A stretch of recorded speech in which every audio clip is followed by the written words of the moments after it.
News 18 Madhya Pradesh Chhattisgarh आप देख रहे हैं और मैं हूं आपके साथ अंशिका पाठक। नमस्कार, मैं हूं रीनू यादव। शुरुआत करेंगे खबरों की, लेकिन सबसे पहले बात करेंगे बड़ी खबर की, जहां पर नक्सली मुठभेड़ पर अपने बयान से पलटे भूपेश बघेल। जवानों की सूझबूझ और बहादुरी की प्रशंसा की। आपको बता दें, कुछ देर पहले ही आज ही पूर्व सीएम भूपेश बघेल का एक वीडियो सामने आया था, जहां पर उन्होंने फेक बताया था और अब उन्होंने अपने बयान से पलटी मार ली और उन्होंने प्रशंसा की है जवानों की सूझबूझ और बहादुरी की। तो पहले मुठभेड़ को फर्जी बताया था। भूपेश बघेल ने कहा, हमारी नीतियों की वजह से सफलता मिली है। हमने नक्सल उन्मूलन की जो नीति बनाई वो सफल थी। हमारी नीति से नक्सली काफी अंदर तक सिमट चुके हैं।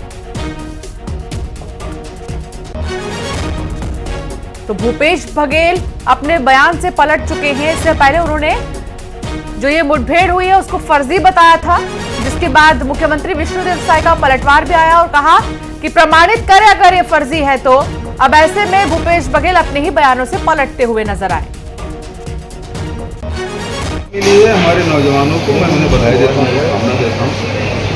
29 नक्सली मारे गए, ये बड़ी घटना है। अभी तक होता ही था कि हमारे जवान रात होते रहे। तो देखिए, आप जो भूपेश बघेल हैं, उन्होंने अपने बयान से पलटी मारी और अब उनका ये कहना है कि 29 जवान मारे गए। हालांकि जब पहले जो उनका वीडियो सामने आया था उसमें उन्होंने किसी भी तरीके की जो मुठभेड़ हुई है उसे फर्जी बताते हुए उन्होंने कहा था कि बीजेपी की सरकार में तो फर्जी मुठभेड़ होती है और लगातार ऐसी मुठभेड़ें हो ही रही हैं। अब चूंकि बड़ी मात्रा में हथियार भी बरामद किए गए थे और आप देख पाएंगे, और 29 शव भी बरामद किए गए। शव का पोस्टमार्टम हुआ, पहचान के लिए एसपी ऑफिस भी लाया गया और ये तमाम जो प्रक्रियाएं हैं बिल्कुल सामने हैं और इससे ये स्पष्ट है कि जो स्ट्राइक की गई है ये नक्सलियों के खात्मे की तरफ एक बहुत ही महत्वपूर्ण कदम सरकार का रहा है। जवानों ने बहादुरी दिखाई और सूझबूझ के साथ उन्होंने 29 नक्सलियों को मार गिराया। इसमें हार्डकोर इनामी नक्सली भी शामिल थे और खूंखार नक्सली जो कैडर के कुछ लीडर्स थे उनको भी मार गिराया गया। और इसका प्रमाण अगर आप फर्जी मुठभेड़ मानते हैं इसको, मुख्यमंत्री का ये कहना था कि अगर भूपेश बघेल इसे फर्जी मुठभेड़ मान रहे हैं तो इसका प्रमाणित करें। छत्तीसगढ़ की बात है। और साथ ही ये भी बीजेपी की तरफ से बोला गया कि इन्होंने तो देश की जो बड़ी लड़ाइयां हुई हैं उन्हें भी फर्जी बता दिया था और इस बार तो छत्तीसगढ़ की बात है तो छत्तीसगढ़ को तो प्रमाणित किया जा सकता है कि मुठभेड़ फर्जी है। लेकिन अब आप ये देखिए, तमाम सबूत सामने हैं और सुबह से ही इसमें 3 जवान जो थे वो जख्मी भी हुए थे, जिन्हें एयरलिफ्ट करके रायपुर लाया गया था। और अब भूपेश बघेल ने अपना बयान पलट दिया। उन्होंने काफी सराहना की है जवानों की कि उन्होंने इतना सूझबूझ और बहादुरी से काम किया है और 29 नक्सलियों को मार गिराया गया है। इनामी हार्डकोर खूंखार नक्सली इसमें शामिल थे। बिल्कुल, और मुठभेड़ पर बयान से पलट चुके हैं भूपेश बघेल। वो बयान भी हम आपको सुनाएंगे जब उन्होंने कहा था कि फर्जी है, लेकिन अभी थोड़ी देर पहले आप सुन रहे थे जब प्रशंसा करते हुए सुरक्षा बलों की भूपेश बघेल नजर आ रहे थे। जब चौतरफा अपने आप को घिरता देखा भूपेश बघेल ने, अपने बयान से फौरन वो पलट गए। इससे पहले दीपक बैज भी प्रशंसा कर चुके हैं सुरक्षा बलों के इस ऐतिहासिक कदम की और कहा कि काफी ऐतिहासिक क्षण है ये, और जब सुरक्षा बलों ने इतनी बड़ी कामयाबी हासिल की है और भारी संख्या में जो नक्सली है वो ढेर हुए हैं। सबसे बड़ी बात ये कि बड़े कमांडर्स जो नक्सली के हैं वो इस मुठभेड़ में ढेर हुए हैं और इसमें करीब बताया जा रहा है कि जो टॉप कमांडर शंकर राव को भी ढेर किया गया है, जिस पर 25 लाख का इनाम था। भूपेश बघेल ने क्या कहा था वो भी सुनिए आप।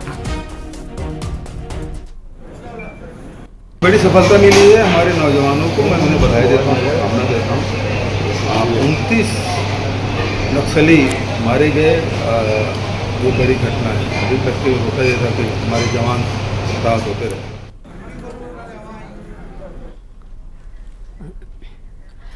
तो देखिए लगातार सियासी जो बयानबाजी है वो भी सामने आ रही है और चूंकि कई बार नेताओं को अपने बयान पलटने भी होते हैं जब ऐसी मुश्किल की स्थिति आ जाती है, क्योंकि अब चारों तरफ से घिरते हुए नजर आ रहे थे भूपेश बघेल। और सीधे रुख करेंगे ज्यादा जानकारी के साथ ममता लांजेवार जुड़ी है। ममता, कई बार अपने बयानों से पलटी भी मारना पड़ता है कद्दावर नेताओं को भी, क्योंकि कुछ बयान ऐसे होते हैं जो लगातार सियासत को गरमाते हैं।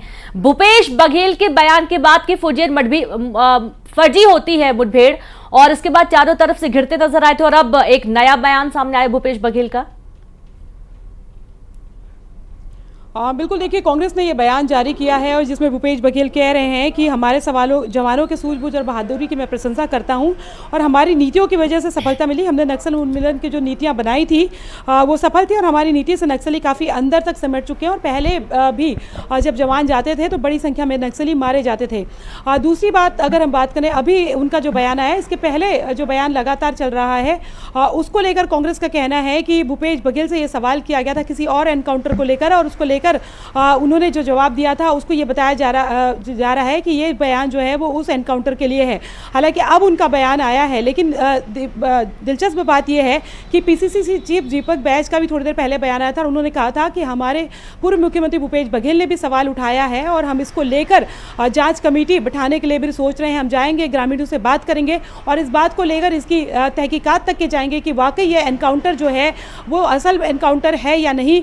उनका दीपक बैज का ये बयान था कि चुनाव के पहले इस तरह के एनकाउंटर हुए हैं तो कहीं ना कहीं इस पर सवाल उठते हैं और बीजेपी जीत के लिए कहीं भी जा सकती है। तो जाहिर तौर पर अब ये देखना ये है कि दीपक बैज ने भी तस्दीक नहीं की कि भूपेश बघेल ने जो पहले जो बयान दिया था वो किस बात को लेकर बयान दिया था, उन्होंने जो रिएक्शन दिया। और दूसरी तरफ अगर हम बात करें तो भूपेश बघेल का जो अब ये जो बयान आया है तो सवाल इस बात को लेकर उठता है, क्या उन्होंने पहले जल्दबाजी में कोई बयान दिया था या वाकई किसी दूसरे सवाल पर बयान दिया था। में काम खराब ना हो जाए इसलिए अपनी बयान से वो पलट गए हैं ममता, ये कहा जा सकता है। बहुत शुक्रिया ममता जानकारी साझा करने के लिए।